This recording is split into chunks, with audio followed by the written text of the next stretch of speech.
All right, welcome to Firewall. I'm your host, Bradley Tusk. This is a Tuesday episode, so with us is our friend and producer, Hugo Lindgren. Hugo, how you doing? Hi, Bradley. How was your weekend? I kind of already can't remember how my weekend was. That's what happens on Monday mornings, isn't it? It was fine. It was fine. Yeah. I did some swimming. I went and saw a movie, What'd you see? Indiana Jones. Did you like it? No.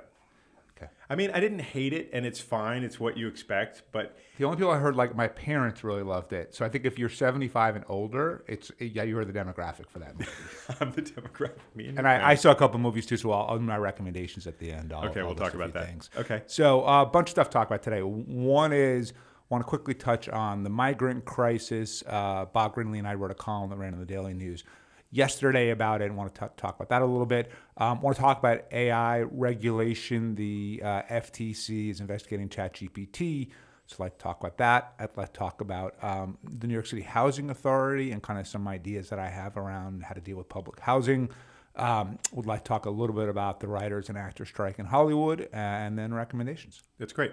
So let's go right into the migrants column. This is obviously an issue we've talked about a lot on this on the show, but tell me what the column is about, and tell me about some of the reactions to it. So I mean, there's basically four problems as if we can see it. So one is you have people who are living in incredibly difficult and inhumane situations in Honduras, El Salvador, Venezuela, Haiti, whatever it is, and they want to leave to get asylum and have safety because everybody wants that. So that's number one.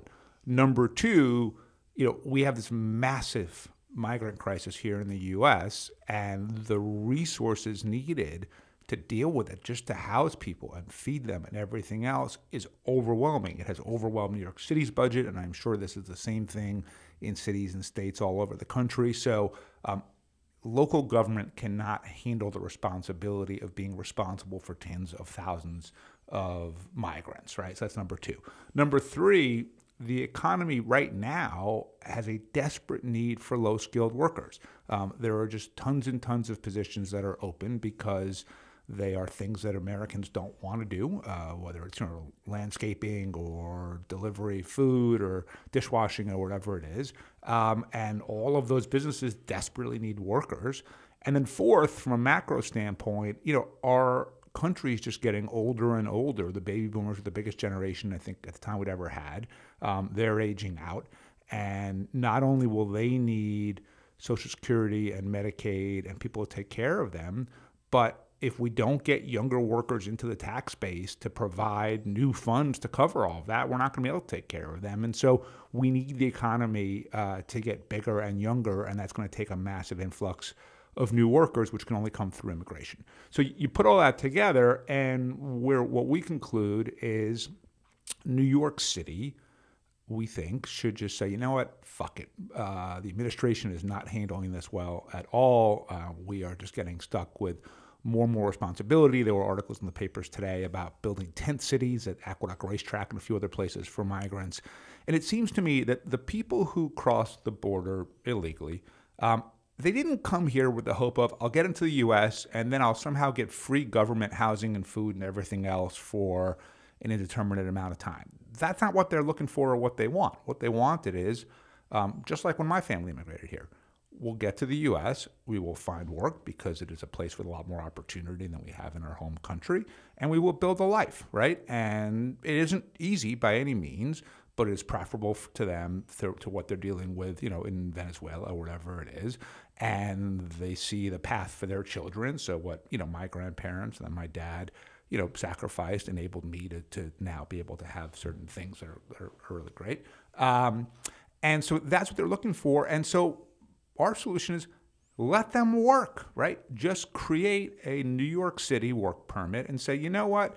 If the feds won't act on this, we will. You migrants are allowed and eligible to get a job in New York City. New York City already has a huge job services division within, I think, the Department of either Small Business Services or one of those. So we already really know what the vacancies are. Help staff them, help fill them. You're doing a huge favor for the local economy and for local businesses. And then just say to the migrants, like, look, we will do everything we can to protect you, They may worry about ICE or something like coming in, but they're already here illegally, so it's not like they have any leg to stand on. And as far as the businesses go, I could understand why Microsoft or some giant company wouldn't want to take the risk of a New York City work permit being sufficiently valid.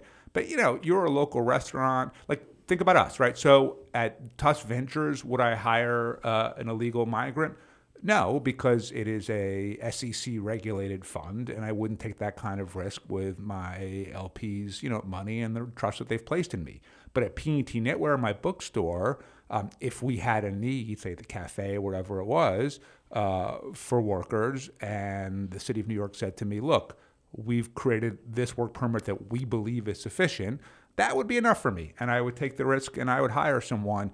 And so it just seems to me that rather than sitting here and just endlessly complaining about the migrant crisis and just trying to scramble to deal with it, which is mainly what you see both the mayor and the governor doing, this problem, it's not going to solve itself, and it's not just going to get better on its own.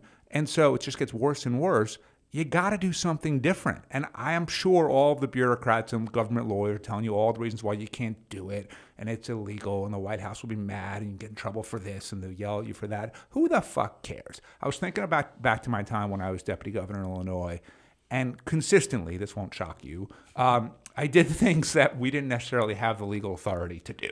Right. And I understood, look, I'm an attorney. I understood what I was doing when I was doing them. But for example, in downstate Illinois, so that's kind of the southern rural part of the state, you had pharmacists refusing to dispense contraception to women at Walgreens or CVS or whatever it was. We issued an executive order saying, you have to do this. It was challenged in court. Our authority was upheld. We won.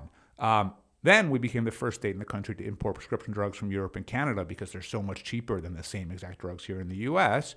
The FDA vigorously opposed us. They threatened to put us in jail. They seized all the stuff at the border, and eventually we lost because we weren't able to control the border, right? We passed legislation. I'm amazed you didn't manage to control the border, Bradley. I really, we weren't, if we were Wisconsin, if we were like a one state out, I think maybe I could have tried to figure it out. I'll tell you, both Blagojevich and I were not against the idea of like a 24-hour stint in jail over this because it felt like it would actually propel he ended up the serving issue. a lot more than 24 Yeah, hours. it turns out he did 8 years. Yeah. And I've done none, thank God. Knock on wood. Okay, Bradley, let me yeah. let me just jump in with Sure, two questions. So, this checks all the boxes that you delineated, but how does this get sort of tip over the line into something that Adams and Hochul would actually consider doing? I talked to people yesterday from both the mayor's office and the governor's office about it. And these are people who are very intelligent, very well-meaning, certainly want to solve the problem. They both don't want the responsibility of housing the migrants. They recognize the need that the economy has for it. And a lot of the conversation was me saying to both of them, just fucking do it, And if it gets overturned, and what do they say when you say, "Hey, Hochul person, just fucking do it"? You can't. You get in trouble. The lawyers say it's a problem. We'll be fined. We'll be sued. Every fucking excuse in the book. And look, one of the points that I made to one of the people was, you only get so many chances to work at really high levels of government and impact public policy, right? And if you're going to spend that time saying, okay, well, I tried to do good things, but this person said I couldn't, and that, and if your only existence is to make up excuses for why you can't do things, go find an easier, better paying job. There's no fucking reason to be in government, and you're wasting the opportunity that someone else could be making more of. And so when there is a clear, moral, and logical, and by the way, in New York City, political solution to a problem like this, just act on it. A corollary that we've talked about in this podcast before are the weed shops, right? Just fucking padlock them. Stop making up excuses as to why this lawyer or this bureaucrat said you can't do it, and just do it, right? And so Local Law 11, the scaffolding, right? Just, lead the effort to repeal the fucking law. Like, it just seems to me that there are so many problems that we have that, are easy to sort of make up excuses for why you can't deal with them or you deal with them ineffectively. And with a little bit of balls and a little bit of creativity, you can really go a lot further, and I'd like to see that happen. Okay, one more question on this, and we'll move on. But this obviously runs straight into the sort of Trump ideology, right? So the Trump is against things like this. He wants the wall. And that position is obviously resonating So, really look, significantly out there in the. that's why the Biden administration is not going to just turn everybody loose. So I'm not arguing that they should do that or that this would work in a swing state, right? But in New York City, where we are the global home of immigration, like no one's going to be politically punished. And so, yeah, I don't think that the Biden administration is going to bless it. But are they going to actively start prosecuting it? I don't think that they will, because I don't think that's what they actually believe. And there's no political gain for them to do so here. So you're not an economist, but you did go to the University of Chicago. I play one on TV. You play one on TV. I play one on this podcast. I mean, the standard sort of economic sort of argument here is that this depresses working class wages. If you add a lot of workers to the market, it brings down wages. Well, first of all, these are minimum wage jobs, so we have a minimum wage, and these are mainly minimum wage jobs. So it's not like there's this sort of pure free market where when you add in 100,000 more workers, then definitionally, the average wage declines by 7%. There's a floor, right? So that's number one. Number two, if we didn't have tens of thousands of openings for jobs, that'd be one thing, right? If it's a tight labor market, and or the other way around, sorry, if unemployment were high and people were desperately looking for jobs and they weren't available, that would be one thing. But we have these huge holes in our workforce that someone needs to fill, and the people here are not filling them. Should we talk about Lina Khan? And yeah. So let's go over the news. Last week, the FTC under Lina Khan is mounting an inquiry into AI. I guess this is what Sam Altman was asking for when he. I don't think he was actually no. So I think Sam Altman was not saying, "Please investigate me for illegal practices." Although, so wait, I want to say this one thing is so Sam Altman's position though. He goes before Congress. He says, "Please regulate us," which I think is a Tusk Strategies kind of boilerplate, right? Almost, yeah, I mean, at this point, it's interesting. So it's a two-sided coin. So if you're Sam Altman, on one hand, being proactive about saying we want to be regulated has a ton of advantages. At the very worst, it shows that you are not against working with government and trying to make sure that you're protecting consumers. It lets you sort of feel like you're on the right side of the issue. And the best is when you can shape the regulations to actually fuck over your competitors and build a regulatory moat that you're the only AI company then that could be successful in whatever the specific area is. The downside is, when government gets involved. And if they believe that you are breaking the law in various ways, just because Sam Altman in their mind is a good guy, and I have no reason to not think that he's a good guy, but if they believe that ChatGPT or OpenAI are violating various consumer protection laws, they're going to enforce them. But the reason I want to talk about this is, so the FTC announced an investigation into ChatGPT. They sent like a 20-page letter with questions about deceptive business practices, consumer practices, data protection, a bunch of different areas. And then you saw this immediate sort of howls of outrage from chambers of commerce, industry groups, conservative think tanks, all of this stuff. And look, I am certainly not someone that believes in heavily regulating anything and everything, but it seems to me that AI is this brand new concept that has both the potential to do incredible good and incredible harm. And the lesson we learned from Internet 2.0 is we fail to regulate it, and it has done incredible harm, right? So, the listeners are sick of hearing me talking about Section 230 and, better antitrust and a privacy framework, but all of these rules that the EU did, we don't have here in the US, and the internet spiraled out of control, became incredibly toxic, and now this is giant cesspool that we all live in every single day that wasn't something we had to deal with 20 years ago, 30 years ago. So AI potentially puts sort of the upside and downside of Internet 2.0 to shame, right? It's exponentially both more promising and more dangerous. And rather than what government did the first time around, which is just fucking ignore it and let Google and Meta and Apple and Amazon and Microsoft's lobbyists sort of squash any type of change or reform that could help people, I'm glad that we have an active FTC that is saying, okay, AI exists. Our job is to protect consumers. Our job is to protect economic competition.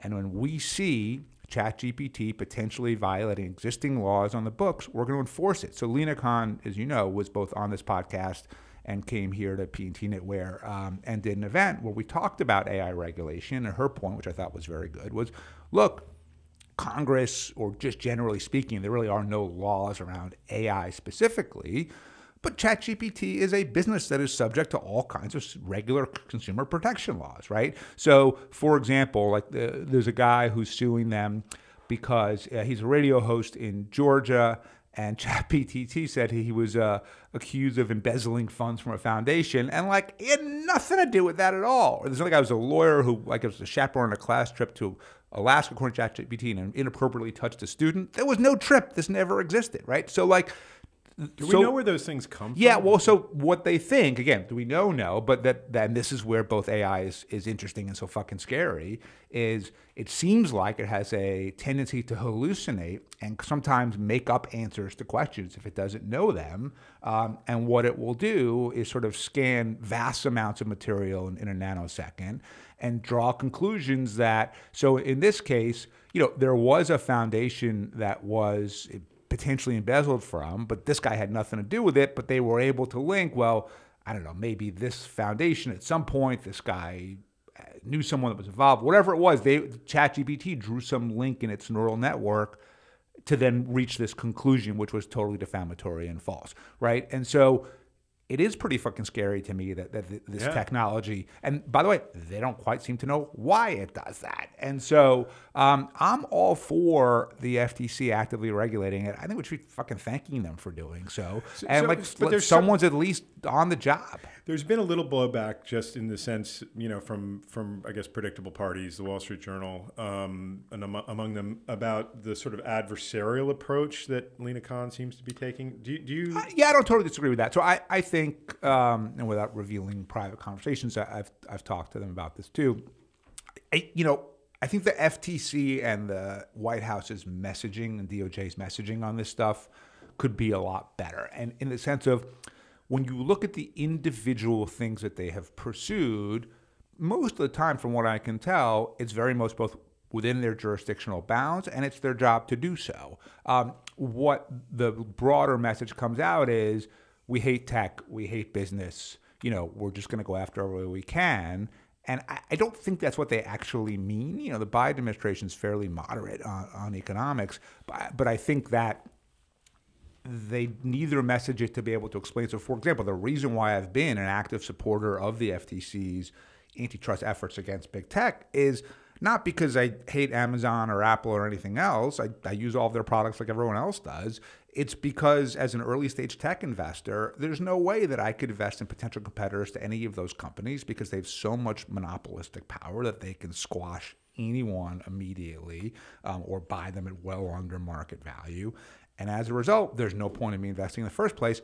That harms innovation because, sure, right now, Apple is this incredible company doing amazing things. But you know what? So was Ford. So was Standard Oil. I mean, there's all these companies throughout history that were incredibly disruptive and innovative that over time, because this is human nature, get stagnant and bureaucratic and internally political and everything else, and the wheels slow down. And the only way to keep innovation going is to have constant challenges to them, either to force them to up their game or to disrupt and displace them, right? And so, but if you can't even get these companies off the ground because there's just no way they could ever compete, you're harming innovation. So, I've been an active supporter of a lot of the FTC's agenda because I think that ultimately it will protect and advance innovation. I think they could message it a lot better. One quick additional thing about AI, you sent me this article from The Atlantic about sort of the potential uses of AI in political campaigns. Yeah, it was fun. What do you see as a cool way for AI to help in campaigns? I mean, things. Writing press releases doesn't sound that interesting. No, I mean, I'd be curious. And look, this maybe let's switch the order a little bit and go into the writers and actors strike. Oh, you want to go right into that? Only because it really does, which is, I'm really curious about the content that could be created through AI. I understand why the writers and the actors are scared of it, but at the same time, just as someone who sometimes we make content for the campaigns that we run for our clients or our portfolio companies, I'm really curious, right? Like why we use every other form of technology actively to try to make a better content and product. Why wouldn't we use AI? And so, right now, the realm of political advertising is, controlled by 10, 20 firms inside the Beltway that make 90% of the ads, and they're generally mediocre products. Lame. Yeah, lame. And I think that, at the very least, I'm curious to see what AI can come up with. Maybe it is better. Maybe it is more inspiring. Maybe it is harder hitting. Maybe they figure out a way to make it more relevant to the viewer. Maybe they figure out a way to make it more targeted so that you're not wasting as much money. Doesn't it seem likely that almost the opposite happens? That AI manages to do exactly what those firms in Washington are doing, and then it's just cheaper to get rid of the firms? Well, no, but then the onus goes on to the human side of well, how do you do something actually better, right? If the machines can just make the sort of wallpaper version of what exists. Well, okay. So let's say we're Chris Coffey, CEO of Tusk Strategies, right? Chris is working, with his team on an ad. We should have Chris back on. We haven't had him on for a while. Chris is great. If they have to spend most of their time and energy on the blocking and tackling, then they theoretically have less time to think about doing things really differently and creatively. Now, what we try to do is, of course, do things differently creatively and do the blocking and tackling. But if you can reduce the, when you have running water and you don't have to spend half the day walking to and from the well, you can do a lot of other things, right? And so the Bradley Tusk story. Once you guys got the well, that was it. Everything. Or the running water. Once you didn't have to go back and forth to the well. So it seems to me that whether it's political advertising or new content, look, I get why the writers are worried about this. They're worried about being replaced. But the reality is, to your point, the truth is, who would get replaced? The hacks that do mediocre work, right? Right. Because AI can effectively be mediocre too. And the people who are truly creative and talented, there's still a need for them. Look, I will say this about both the writers and the actors strike. And it was funny, Abby and I on Friday inadvertently literally ended up in the middle of the picket line because we had lunch at ABCV.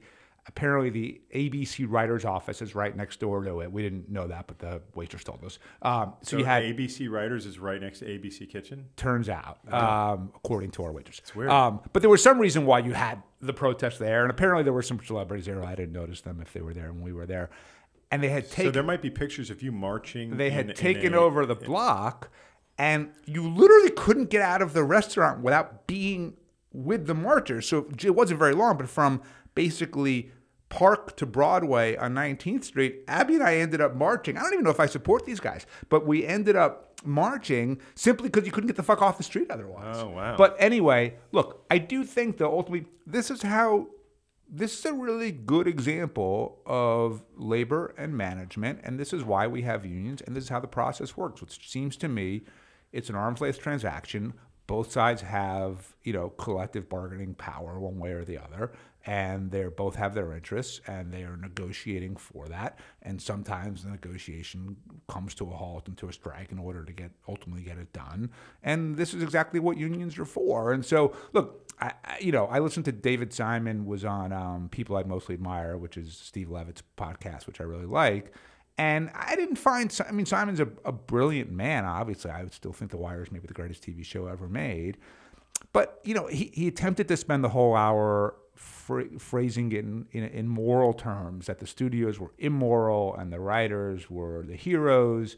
And quite frankly, that's not true. They are two sets of rational actors, both seeking to maximize their economic gain and benefit.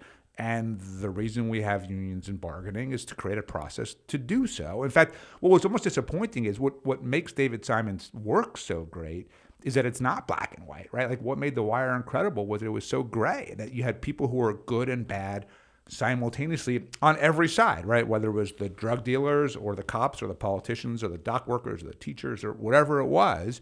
And being that nuance is what made the show so wonderful and so brilliant.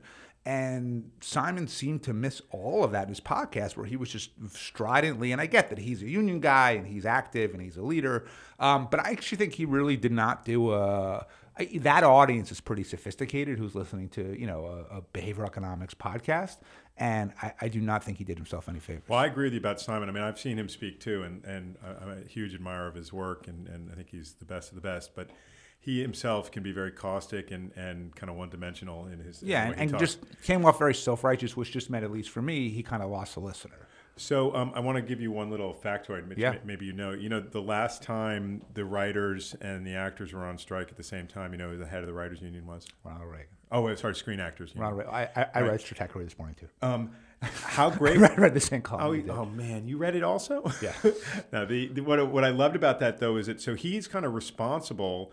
Because they basically won the fight. It's and so they got fun, the right? residuals And put in. this guy who ended up being sort of an enemy of organized labor was turned out was a great fucking union leader. Yeah, and you know if they can get back to his level of like power and but he was what Reagan doesn't get in some ways, I would say, the respect that he deserves in the sense that he was a Obama Trump level political talent. Right. Genius. Genius. Right. And in many ways was Trump without 90% of Trump's bad qualities. Right. But in terms of his ability to read a room and communicate, it was really brilliant. And by the way, in many ways more effective than Obama because he was better at it was a kinder, gentler time, but he was better at working with the legislature and kind of, the process of lobbying people and persuading them. And Obama had very little patience for that. So, yeah, no, I was amused to see that too. Bradley, I'm impressed you're reading Stratechery at 6 o'clock. I knew we were going to talk about it this morning. That's why I read it. Oh, there's some nice beeping going on. I love the beeping. Yeah, I love it when that happens. Oh, it stopped. Oh, yeah. Great. So we're going to do one of our hard pivots here Yeah. to our last major topic of the episode. New York City Housing Authority. So there's 330,000 people who live in what's referred to as NYCHA. It's a subsidized housing, obviously, supported by the federal government. There's an enormous bill coming due to renovate pretty much latest the entire estimate was housing what, $78 billion. Yeah. So you have some thoughts. That's obviously way more than is ever going to be forthcoming from the federal government. We have this massive problem that is, it's been slow rolling for, already decades at this point. There seems to be... the estimate was $40 billion like 2 years ago. No, and it was like $6 billion like 20 years ago. Right, now it's 80. Yeah. So the other thing that you didn't mention is, so our friend Jamie Rubin, who's both been on the podcast, we talk about it on the podcast, I'm friends with him, you become friendly with him, he is the new chair of NYCHA. He was just announced like a week or two ago. And so the reason I've started to think about this a little bit is because I talk to Jamie pretty much every day. And therefore, I know that if I have an interesting idea around this, I have the ability to communicate directly to the person in charge. And so here's my question. So in Chelsea, there's the Elliott houses and the Fulton houses. Are you kind of vaguely familiar with those two sets of NYCHA projects? Am I? Yes. Chelsea. Okay. So there's a plan to tear them down, build new housing. So it would be... Well, they'd actually build the new housing like in the parking lots while the buildings are still standing. Yeah. It's crazy. But ultimately, there's 2,000 units collectively among them now. Is that all there is? Just 2,000? Yeah. Wow. It'll be 5,500 units at a cost of $1.5 billion.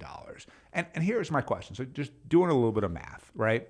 So 2,000 proportionate to $1.5 billion, 2,000 apartments is the expense of $540 million. If you divide $540 million by 2,000 apartments, it's $270,000 per apartment. If I'm a NYCHA resident and I'm living in a asbestos-laden, lead paint, mold-infested, rodent-infested place, and I was told, can't live here anymore, here's a check for $270,000. And you can only use it for a down payment on a home, a mortgage payment, or a rent payment, or maybe renovations or whatever it is. But this is yours. It's not money. It's a voucher then. But it's yours, so that when this money goes to, say, a down payment for a home, the title's not in the government's name. It's in your name. You own it. It's yours to do whatever you please with it.